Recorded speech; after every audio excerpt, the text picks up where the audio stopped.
Breaking news today, Florida has initiated direct deportation flights from its newly established Alligator Alcatraz facility, marking a significant shift in immigration enforcement.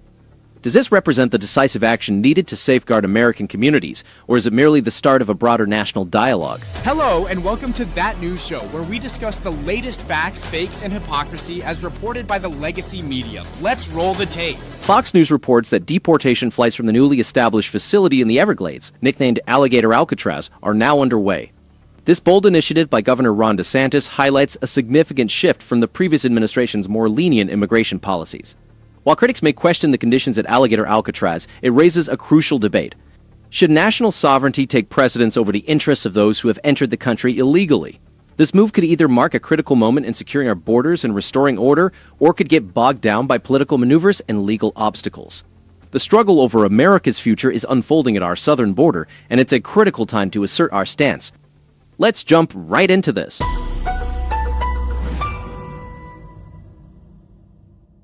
And that's exactly what it's doing. Governor DeSantis says 100 illegal immigrants there have already been flown off to other countries, and hundreds more have left the facility, flown to other U.S. immigration detention hubs, and will soon be deported as well. The illegal immigration detention. The swift action at Alligator Alcatraz exemplifies the effectiveness of prioritizing the rule of law over bureaucratic delays. Constructed in just over a week, this facility is a testament to the achievements possible with strong political will, addressing the border crisis directly. It features a 2-mile runway and enhanced security, streamlining the process of removing illegal immigrants from Florida and repatriating them swiftly. This represents the decisive leadership and logistical innovation that has been sorely lacking. For years, mass illegal immigration has burdened schools, hospitals, and law enforcement, while the previous administration issued little more than press releases and empty declarations about sanctuary cities. The current strategy puts American communities first, restoring order and national sovereignty, which have been undermined by globalist elites and advocates for open borders. The rapid processing and deportation of hundreds already should clearly signal the end of the ineffective catch-and-release policy and demonstrate that states like Florida are taking action independently of Washington. Critics, primarily from the Democratic side, raise humanitarian concerns, yet often overlook the tangible suffering of American families due to unchecked illegal immigration. Rather than tackling the root causes or bolstering border security, they get sidetracked by legal minutiae and environmental issues, attempting to hinder progress. This facility, with its plans for rapid expansion and direct coordination with federal authorities, is exactly what's needed to reinforce deterrence and affirm that the United States will not serve as the world's repository for unresolved issues. Also, this situation underscores a broader principle: the right of a sovereign nation to control its borders and make immigration decisions based on its citizens' best interests, rather than yielding to foreign governments or international bodies. Globalist policies have long eroded national unity and introduced conflicts unrelated to American values. The focus must now remain on expanding these efforts, ensuring that every state has the necessary tools and authority to protect its residents, and preventing interference from activist judges or federal bureaucrats. As more states consider adopting this model and flights continue, the message is clear. The era of open borders and endless excuses is drawing to a close. This marks a return to common sense, prioritizing Americans and restoring national confidence through unapologetic law enforcement. Right here, you don't have to drive them an hour to an airport. You go a couple thousand feet and they can be on a plane and out of here. Yesterday, Governor DeSantis says Alligator Alcatraz can hold up to 2,000 detainees, but they plan to eventually double the capacity. DeSantis is also pushing back on claims of inhumane conditions at the facility. Earlier this month, a group of Democrat Florida lawmakers took a tour of Alligator Alcatraz. They're calling the conditions appalling, disgusting, and disturbing.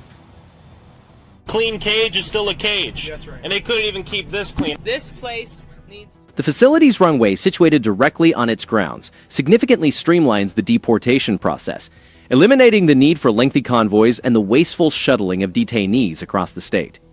This exemplifies efficient government use of infrastructure, directly benefiting Floridians by swiftly moving individuals with final deportation orders to waiting aircraft, thereby reducing bottlenecks and security risks that hampered the previous system. The calls to double the facility's capacity reflect a recognition that Florida, and by extension the nation, needs robust means to enforce immigration laws effectively. The previous administration's lax border policies and reluctance to deport illegal residents led to community-straining backlogs and diminished public trust. Now, this facility is addressing those issues, prompting critics to shift the conversation to conditions within the center rather than tackling the core issue of illegal immigration. After a brief tour, Democratic lawmakers quickly decried the facility's conditions as appalling. Their previous silence on the impacts of failed border policies, overcrowded schools, strained hospitals, and rising crime suggests their current outrage may be more about political posturing than safeguarding American families. It's important to note that every individual detained at this facility has received a final deportation order through the legal process, underscoring the state's role in enforcing existing laws. This decisive action reflects the urgency that voters nationwide have expressed for tangible responses to immigration issues, contrasting sharply with past federal inaction. The planned expansion and increased deportation flights are necessary steps to deter illegal entry and signal to other states that they can proactively protect their communities without federal approval. The stark partisan divide is clear. Republicans aim to restore order and uphold sovereignty, while Democrats focus on procedural grievances and environmental concerns, potentially slowing down enforcement with legal and regulatory challenges. This isn't just about Florida. It's about setting a national precedent that could end sanctuary policies and reaffirm the rule of law across the country. As the next election cycle approaches, the stakes are high. Voters are closely watching which leaders are prepared to defend American interests and who prefers to offer excuses. The facility's rapid deployment, operational efficiency, and expansion plans challenge the inefficacies of previous policies and demonstrate what can be achieved when leadership prioritizes the well-being of its citizens. It needs to be shut the hell down. It needs to be shut down. But DeSantis says this outrage from Democrat lawmakers is just a political... When discussing a clean cage, the essential question isn't about meeting an abstract ideal of comfort, but rather whether it serves its primary purpose, restoring order and upholding the rule of law. The critics' focus on semantics, whether it's a cage or not, completely misses the point. Florida has taken decisive action to centralize deportation efforts, swiftly constructing a facility that now processes thousands and is set for rapid expansion. This move addresses the previous administration's neglect, which allowed illegal immigration to escalate, burdening schools, hospitals, and law enforcement nationwide. Fox News has effectively highlighted the operational successes at Alligator Alcatraz, including the 2-mile runway, direct deportation flights, and the new speed of construction. Their use of aerial footage and on-the-ground interviews offers a transparent view of the facility's scale and efficiency, a level of transparency often absent in mainstream media, which tends to focus on isolated complaints or activist rhetoric. There's room for improvement in their coverage. While Fox News diligently fact-checks state officials' claims and sheds light on legal innovations, such as empowering National Guard lawyers with federal immigration judge authority, their sourcing could be more balanced. Including more interviews with federal officials and local law enforcement would enhance their reporting and counterclaims of partisanship.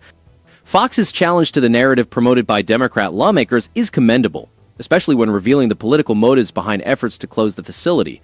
They could better contextualize humanitarian concerns by incorporating insights from independent medical or legal experts alongside official statements. This approach would not only enhance their credibility, but also demonstrate a commitment to objectivity, which is often lacking in left-leaning media coverage. On the broader issue of sovereignty and national interest, Fox News clearly states that the facility is crucial for enforcing immigration laws and deterring future violations. Their coverage emphasizes that the current administration is prioritizing American families and restoring confidence in government, moving away from policies that favored foreign interests over citizens' needs. By focusing on tangible outcomes, reduced backlogs, streamlined deportations, and enhanced public safety, Fox News offers a fact-based evaluation of the policy's effectiveness. Ultimately, the debate over whether the facility is a cage distracts from the core issue. Are we enforcing our laws, protecting our communities, and regaining control of our borders? Fox News, with its strong visual storytelling and policy analysis, should continue to refine its sourcing and expert commentary to provide the most accurate, complete coverage possible. The American people deserve nothing less as this model is considered for expansion nationwide. Lost a child because of illegal alien crime. I've never seen you raise any concern about the victims of illegal immigration. When families lose children to violent crimes committed by individuals who should not have been in the country, the lack of response from enforcement critics is striking. The economic impact of these tragedies extends well beyond initial estimates. Communities bear the brunt of various costs: hospital bills, emergency services, court proceedings, and the lost productivity of grieving families. This financial strain affects local budgets and household finances, leading to higher insurance premiums, increased taxes, and diminished resources for schools and infrastructure. In affected neighborhoods, small businesses incur higher security costs and face challenges in attracting customers, which can depress property values. The agricultural sector, often relying on inexpensive labor, suffers when instability deters investment. Hospitals and clinics, especially in border states, must allocate scarce resources to uncompensated care, which drives up costs for insured families and compromises service quality. The establishment of the Alligator Alcatraz facility is a direct response to these economic and social pressures. By streamlining the deportation process, Florida is alleviating the fiscal burden on its taxpayers and signaling an end to protracted legal disputes and bureaucratic delays. This strategy helps local governments and businesses plan for the future with less uncertainty about illegal immigration. The financial benefits are significant. As deportation flights become more frequent, the savings from reduced incarceration, court costs, and emergency services will accumulate, freeing up funds for education, infrastructure, and public safety. This benefits all law-abiding residents. The Trump administration's significant investment in immigration enforcement is enhancing state-level operational efficiency and reducing waste. Floridians and others are closely monitoring these developments. Effective government action that upholds the law and protects its citizens boosts consumer confidence. People feel more secure investing in their communities, starting businesses, and enrolling their children in public schools. This is the foundation for long-term prosperity and unity. Despite this, some critics focus on procedural issues and environmental concerns, often overlooking the daily struggles of families affected by preventable crimes. The economic and moral priorities are clear. The safety and financial security of American families must be important. The expansion of facilities like Alligator Alcatraz marks a return to responsible governance, prioritizing the needs of citizens over the interests of globalist elites and partisan activists. Can you believe this? Tonight, we witness something exceptional, a government prioritizing its citizens. The deportation flights are not acts of cruelty. They are efforts to restore fundamental order, a right every nation possesses. For years, the Biden-Harris administration opened our borders, overwhelming our towns, schools, and hospitals in pursuit of a global citizenship ideal, often at the expense of American families. Now, under President Trump, we are witnessing a return to sanity. If defending one's country is deemed controversial, it begs the question, who truly benefits from chaos? Consider this. Be sure to comment below. Also, don't forget to like and subscribe. It's all of our jobs to keep them honest. Goodbye.